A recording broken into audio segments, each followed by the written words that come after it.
Bismillahirrahmanirrahim. Assalamualaikum warahmatullahi wabarakatuh. Alhamdulillah, nusalli wa sallim ala nabiyyina wa habibina wa qudwatina Muhammad wa ala alihi wa sahbihi ajma'in. Qala Allah fil Qur'an, a'udzu billahi minasy syaithanir rajim. Bismillahirrahmanirrahim. Wa la tahinu wa la tahzanu wa antumul a'launa in kuntum mu'minin. Surat Ali Imran ayat 139. Jangan kalian lemah dan cemas atau galau, karena sesungguhnya kalianlah yang paling tinggi derajatnya jika kalian benar-benar beriman. Jemaah yang mulia, ketika kita membahas sebab mundurnya umat, kita tidak bicara dengan pendekatan lokal di negeri kita, kota kita, Indonesia, tapi dalam skala internasional, di mana dunia Islam memang mengalami kemunduran nyaris di semua sisi kehidupan. Kita sudah mendiskusikan bahwa sebab pertama adalah tidak ada koneksi yang konsisten kita dengan Al-Quran dan Sunnah Nabi SAW. Dan ini terjadi, salah satu sebabnya adalah pengajaran-pengajaran Islam yang semakin kering, pengajaran-pengajaran Islam yang juga tidak tidak berlangsung baik di tengah umat, khususnya yang dialami oleh generasi milenial. Kita bisa menemukan fakta bahwa mayoritas generasi milenial mereka terjebak dalam suasana hedonis dan juga permisif, kehidupan materialis. Mereka lebih senang kongko-kongko, bersukaria dengan smartphone yang mereka punya, tidak begitu betah dengan mempelajari, apalagi mencoba mengamalkan Islam dengan benar. Bukan tidak ada, tapi jumlah mayoritasnya adalah mereka yang terjebak pada suasana yang saya sebutkan tadi. Yang kedua, sikap inferior terhadap Islam sebagai satu agama. Bukan tidak ada pengusaha-pengusaha muslim, tapi kita sepakat untuk, walaupun tidak ada kesepakatan tertulis, untuk mengatakan misalnya nggak mungkin lah kalau kita bawa-bawa Islam kemudian kita bisa sukses bisnis. Kita bawa-bawa Islam maka dalam dunia politik kita juga akan sukses. Karena faktanya memang tidak ada satu kekuatan politik Islam yang bisa mewakili Islam secara konsekuen. Tidak ada satu pun. Ya, fakta rasionalnya atau fakta realitasnya di lapangan seperti itu. Nah, itu muncul dari mana? Karena memang kita tidak bisa, itu tadi, tidak bisa konsisten untuk itu. Jadi kenapa? Karena itu tadi, kita tidak berdaya, kita nggak yakin. Ambil cerita saja misalnya, kalau ada orang pengusaha kontraktor ambil proyek APBD, APBN, mana ada cerita kalau nggak pakai sumbang ini, fee ini, apa semua. Nah, kira-kira begitulah dia. Nggak usah ceritalah. Nah, sesoleh apapun sahabatnya itu. Nah, kira-kira penyamarataan sikap ini, karena memang faktanya begitu. Ya. Kemudian mohon maaf, saya mau cerita syariah tidak syariah itu kan teori saja itu. Nah, kira-kira begitu bahasanya. Karena faktanya ketika kita mencoba melakukan transaksi yang kita sebut ini di dunia bisnis yang saya maksud, tetap saja berakibat ya seperti itu tadi. Ya, bahwa ternyata tidak mungkinlah menerapkan Islam secara konsisten di situ. Ya. Kelemahannya kata tidak mungkin juga faktanya pengusaha-pengusaha muslim kita lemah pengetahuan syariah di seputar masalah buyu, jual beli. Tak paham. Ada berapa model sebenarnya transaksi bisnis yang Islam sebenarnya satu-satunya agama, saya bilang, yang memiliki bab khusus pelajaran di seputar ini dan membicarakan khusus. Bahkan satu dari sekian banyak ayat Quran yang satu halaman penuh dituliskan dalam Quran, cuma satu ayat doang, itu bicara muamalah bisnis, gitu. Ya, sikap inferior ini sampai kepada moralitas. Ya, Perusahaan-perusahaan besar misalnya kalau dia mau melakukan development of personality, pengembangan personalitas SDM, itu tidak ada menggunakan pendekatan agama. Padahal sepakat kita moral agama ini dahsyat. Moral agama ini khususnya Islam itu menyeluruh dia dan membumi. Bicara kejujuran, integritas, responsibility, macam-macam. Ya. Nah, itu. Jadi kenapa? Karena ada sifat inferior yang dialami oleh umat Islam. Kita tidak berada, bahkan sekarang ini kita cuma bisa mencak-mencak saja. Kalau acara TV nggak bagus, kita cuma teriak-teriak. Padahal faktanya memang kita sudah, saya tidak mengatakan agamanya, karena agamanya insya Allah dirawat dan terpelihara, tapi kita manusianya busuk sampai ke akar. Ya. Jadi baik dalam dunia dakwah sekalipun, pergerakan dakwah sekalipun, kita ini penyakit menimpa kita nyaris merata sudah. Yang ketiga, problem yang kita alami yang juga menyebabkan kita mundur adalah sifat taklid. Taklid ini sebenarnya lebih kepada terbunuh atau berhentinya kreativitas berpikir dan sikap kritis umat. Sekarang ini kalau sudah bahasanya ulama, tuan guru, apa semua, wah udah involvable, nggak ada salahnya. Apapun yang dibilangnya itu kebenaran, nggak boleh gitu. Ustadz sekondang apapun, sedalam apapun ilmunya, dia manusia biasa. Yang involvable itu cuma Nabi, para sahabat Nabi saja tidak bisa kita tempatkan sebagai manusia yang tidak mungkin salah. Ada salahnya. Persoalan salah itu sampai pada tingkat berdosa atau tidak, itu urusan yang berbeda. Kesalahan-kesalahan ijtihad ini sangat mungkin. Dan yang lebih malang lagi, umat yang sudah terjebak pada taklid disandera lagi dengan mengatakan kelompok kita, ayo jangan ikut ustadz-ustadz yang enggak ketentuan, enggak jelas, ustadz-ustadz yang bukan dari aliran kita, dari kelompok yang satu bilang kelompok sunnah, kelompok apa semua. Sehingga terus terang kadang melihat umat seperti ini sedih gitu. Padahal Nabi tidak pernah membatasi ketika misalnya majelis ilmu itu jelas, majelis ilmu itu raudhah min riyadil jannah, taman surga. Tapi umat sudah terbiasa yang kalau tengoknya, kalau bukan ustadz dari partainya tak mau dia datang, kalau bukan ustadz dari harokahnya tak mau dia datang, kalau bukan tak mau datang, udah di situ pun dia keluar dia. Kenapa? Ini bukan dari harokah saya, ini bukan dari partai saya, ini bukan dari mazhab saya, ini bukan dari organisasi saya. Nah, itu. Padahal menjadi ulama, menjadi ustadz atau belajar Islam itu enggak bisa dan tidak harus dibatasi oleh, tapi karena itu tadi sikap taklid. Nabi mengatakan dalam satu hadis itu, la taqumu as-sa'ah hatta ta'khudha ummati bi ahdzil quruni qablaha.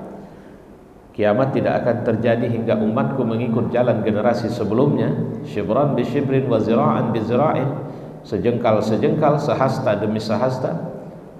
Faqila ya Rasulullah kafarisi war Rum, apakah kita akan mengikuti orang Persia dan Rum? Wa minan nasi illa ulaik. Maka Nabi mengatakan selain mereka siapa lagi rupanya. Jadi artinya kita akan terjebak lebih kepada budaya. Kita kehilangan kemampuan untuk istiqomah dengan prinsip yang kita punya. Keterjebakan ini ditambah lagi, diperparah lagi itu tadi. Belajar sholat aja bertengkar kita. Jangan dulu cerita, belajar maaf cakap, belajar wudhu saja kita bertengkar. Mau ngapain lagi gitu? Sampai pada tingkat mengatakan tidak sah kalau begini. Ternyata setelah dicek misalnya ini hanya persoalan furu'. Masalah yang tidak prinsip, yang tidak sempat atau tidak seharusnya dipersoalkan. Ya. Nah, ini catatan yang ketiga. Yang keempat, sebab mundur perpecahan. Jadi bukan ikhtilaf, tapi iftiraq. Kalau ikhtilaf itu memang cara berpendapat atau cara memahami yang berbeda. Ini iftiraq. Iftiraq itu pecah. Kalau gelas pecah ya sudah. Kenapa pecah? Ya sudah, akibatnya sudah merasa kalau bukan aku paling benar, aku saja yang benar. Nah, itu penyakit. Ini perpecahan. Saya sedih lihat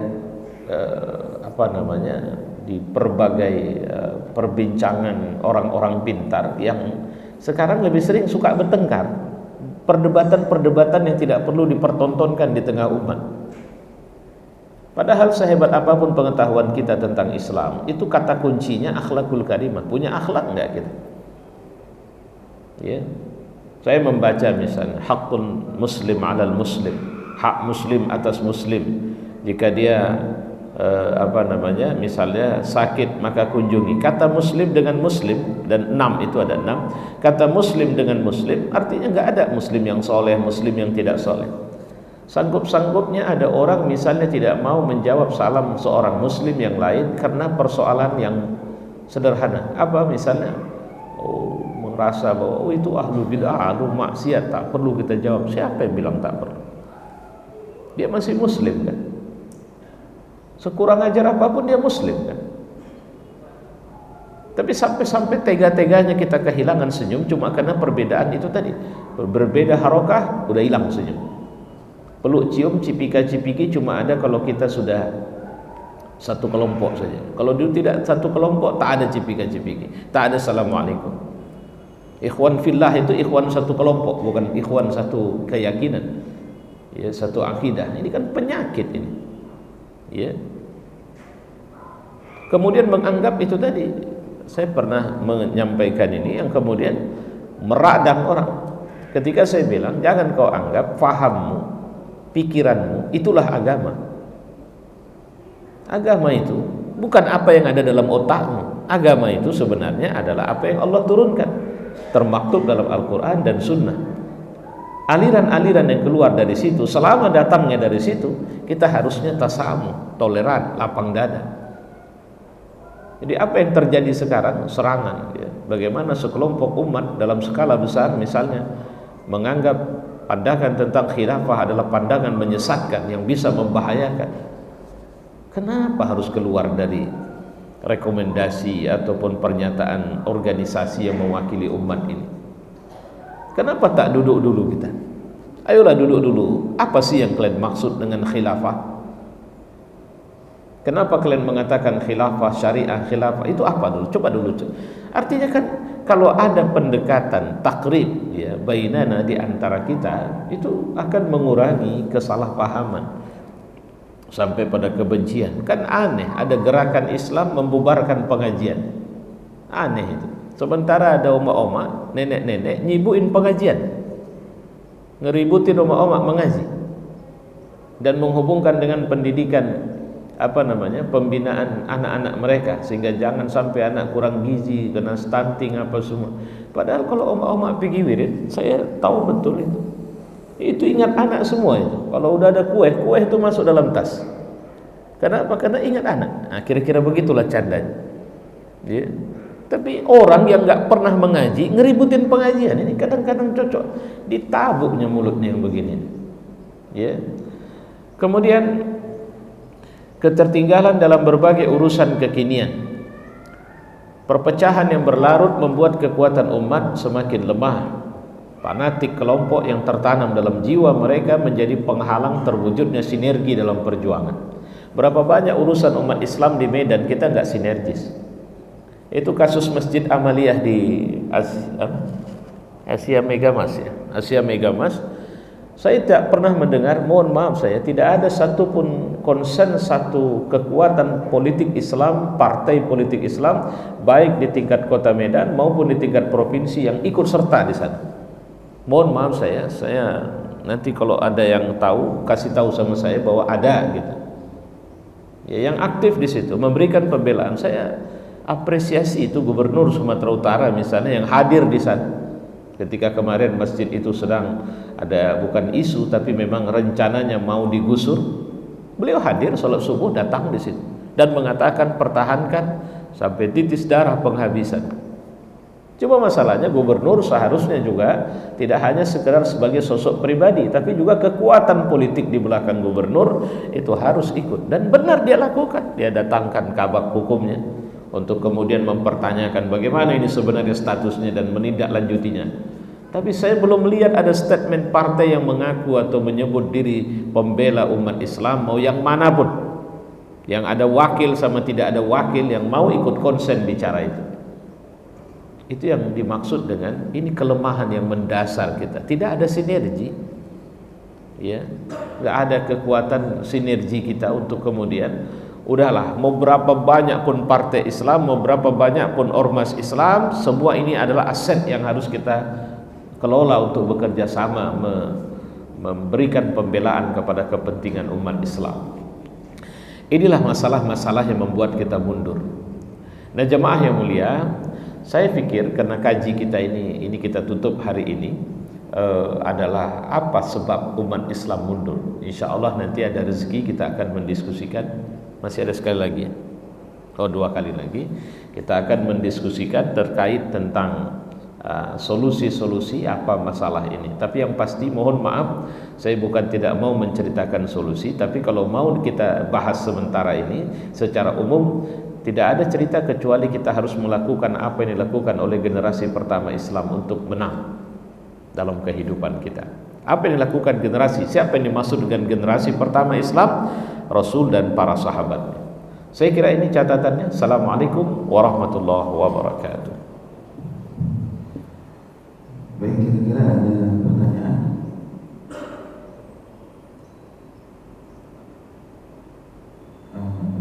Ini dari saya Ustaz, dan ini luar dari tema yang disampaikan terkait tentang pelaksanaan fardu kifayah, khususnya untuk memandikan dan mensolatkan jenazah. Siapa yang paling berhak memandikan memandikan jenazah dan mensolatkan? Maksudnya sih mensolatkan yang menjadi imam sholat. Iya. Tidak ada kata berhak, karena memandikan bukan hak tapi kewajiban. Ya, tolong garis bawah ini. Menyelenggarakan fardu kifayah itu kewajiban, bukan hak. Sehingga siapa yang paling berhak? Nggak ada. Tapi siapa yang paling utama? Nah, gitu ya. Untuk memandikan, mensolatkan dan menguburkan, mengkafani, menguburkan. Pertama, orang yang mencintainya dan dicintainya. Jadi jenazah ini ada orang yang cinta sama si jenazah, itu yang paling utama. Jadi bukan sembarang orang. Karena terkait jenazah itu juga harus dijaga aibnya. Karena jenazah ini bukan tidak mungkin ada luka di badannya atau macam-macam yang lain yang tidak pernah orang lain tahu. Kalau dimandikan oleh orang-orang yang mulutnya, kalau bahasa Medan, gecor, selesai, menyebar aibnya kemana-mana. Nah, jadi utamakan orang yang mencintainya. Jadi bukan harus anaknya. Karena mohon maaf saya, anak-anak sekarang belum tentu dia cinta sama orang tuanya. Ya, begitu juga sebaliknya, suami belum tentu cinta sama istrinya, istri belum tentu cinta sama anaknya, sama suaminya.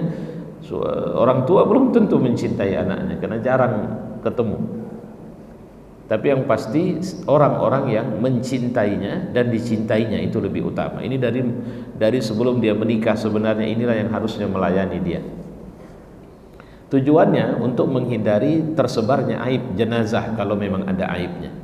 Kedua, karena sebab cintanya dia akan mendoakan jenazah. Ya, dalam banyak hal dia akan mendoakan jenazah.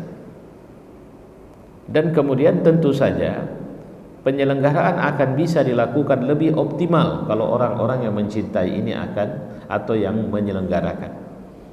Dalam hal mensolatkan berlaku budaya anak mensolatkan jenazah orang tua, nggak ada itu. Artinya tidak ada anjuran seperti itu. Cuma nggak salah juga memang, di mana salahnya kan, nggak ada masalah ya. Jadi kalau anak orang tuanya meninggal anak mensolatkan, tapi jangan paksakan anak yang dia tidak ngerti. Udahlah, kau anaknya lebih utama, ngerti nggak dia nyolatkan. Jadi kalau dia tidak ngerti dipaksakan juga, selesai nanti pakai ruku pula dia lagi nanti. Allahu Akbar ruku. Karena dia tidak pernah diajari. Jadi jangan dipaksakan. Tetap saja saya mengatakan pilih. Nah, kalau tidak ada orang yang mencintai, pilih orang yang paling paham. Paling paham di sini kalau sekarang kita masukkan kategori bilal jenazahnya lah. Dia lah yang paling paham. Saya kalau disuruh misalnya untuk menyelenggarakan mengkafani dalam situasi normal jenazah, nggak pandai saya. Tapi secara teori saya tahu, karena prakteknya saya nggak pernah melaksanakan. Teorinya saya tahu nanti kapan tuh sekian helai ini ditaruh. Nah cuma saya tidak pernah punya pengalaman. Jadi siapa orang yang paling faqih? Siapa yang faqih dimaksud di sini? Secara praktis juga dia bisa melakukan. Itu bilal jenazah.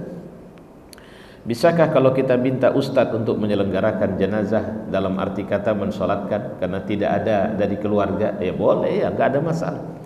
Maka dipilihlah orang yang paling soleh, paling wara, ya, itu yang paling utama. Jadi pilihlah orang-orang soleh di antara kalian untuk menyelenggarakan jenazah itu. Saya kira itu kesimpulannya. Baik. Alhamdulillahirabbil alamin wassalatu wassalamu ala asyrafil anbiya wal mursalin wa ala alihi wa sahbihi ajma'in. Allahumma ij'al hadza jam'ana fi hadzal majlis jam'an marhumah wa tafarruquna min ba'dihi tafarruqan ma'sumah. Rabbana atina fid dunya hasanah wa fil akhirati hasanah wa qina adzaban nar. Wa sallallahu wasallam ala Muhammad wa ala alihi wa sahbihi ajma'in.